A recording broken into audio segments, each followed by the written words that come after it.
مسجداں جی تسی درود و سلام تے پرچے کٹے گئے، درود و سلام تے پرچے کٹے گئے، مصطفیٰ جان رحمت تے پرچے کٹے گئے۔ سپیکر آ گئی پولیس، جی آپ کی آواز مسجد سے باہر آ رہی ہے، یعنی گلی میں جو حضور دے ذکر دی آواز گئی تے پرچہ کٹیا گیا۔ اس تو بڑا کوئی گل ہو سکتی سی؟ اللہ حضور تے خود ذکر اپنا سننا چاہتے ہیں۔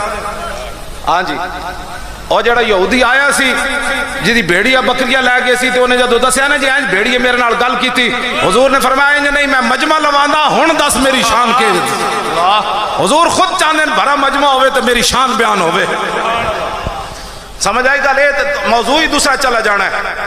اور اللہ رب العالمین خالق اور مالک ہو کے قال ابو العالیہ صلاۃ اللہ ثناء علیہ عند الملائکہ، امام بخاری کہنے ہیں امام ابو العالیہ فرمایا اللہ کا درود یہ ہے کہ اللہ سب فرشتوں کو جمع کر کے اپنے نبی کی شان بیان کرتا ہے۔ فرماتا ہے جانتے ہو میں نے اپنے نبی کا چہرہ انور کیسے بنایا؟